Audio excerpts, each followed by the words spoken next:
Salut à toutes et à tous les amis, salut à toutes et à tous, Champions League et on joue la première place, avant match, Real Madrid-Inter. Objectif, première place du groupe les amis, Inter, Milan, Real Madrid, match super important pour le Real parce que voilà, la première place, ça signifie beaucoup de choses, ça signifie qu'on peut éviter pas mal de grosses équipes comme Man City, Liverpool, Ajax et le Bayern les amis.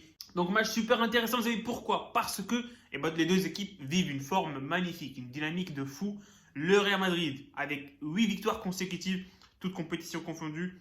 Et dernière victoire face à la Real Sociedad, victoire convaincante 2-0 avec un Vinicius magnifique et un Luka Jovic qui a su dépanner. Pour l'Inter les amis, 11 matchs sans défaite.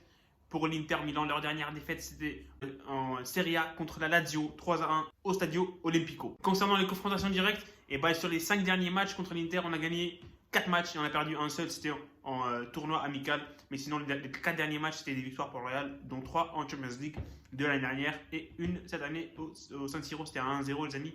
But de Rodrigo à la dernière minute, je pense, à la 87e, un truc comme ça.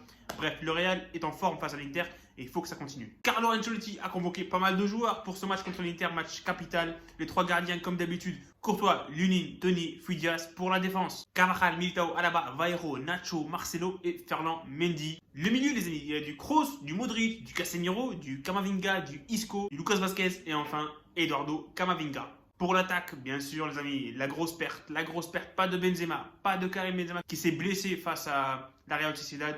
C'est une blessure pas très grave. Il va sûrement retourner face à l'Atlético, mais voilà, ce match-là, il ne va pas jouer face à l'Inter. Ça sera donc Luka Jovic. Les convoqués donc pour l'attaque, les amis, Hazard, Asensio, Jovic, Vinicius, Rodrigo et Mariano Diaz. Les compos probables, les amis, commencent par celle de l'Inter. Les visiteurs vont jouer avec Andanovic au goal. La défense, les amis, D'Ambrosio, Skriniar, Bastoni, Dumfries et Perisic sur les côtés. C'est un 3-5-2, bien sûr, l'Inter. Le milieu avec Vidal, Sensi et Barella. En attaque, il y aura le duo Dzeko, Lautaro Martinez. Pour le Real Madrid, 4-3-3 classique, Carlo Ancelotti, on connaît. Courtois au goal, Vazquez arrière droit à la place de Carvajal, Mendy arrière gauche bien sûr, la charnière centrale Alaba, Militao, ça ne change pas en plus. Militao, le match qu'il a fait la dernière fois, il va être titulaire jusqu'à la fin de la saison, s'il n'y a pas de blessure bien sûr. Le milieu, Mendy, Valverde et Camavinga. Et l'attaque, les amis, Vinicius, Asensio et Luka Jovic à la place de Benzema. Jovic mérite d'être titulaire et il sera titulaire à mon avis. Après, il faudra voir si Hazard va jouer, on ne sait pas. Et voilà les amis, c'est l'heure de se mouiller. Pronostic time. Moi je vais dire une victoire du Real Madrid, 3-2 face à l'Inter Milan. On verra ce que ça va donner les amis sur le terrain.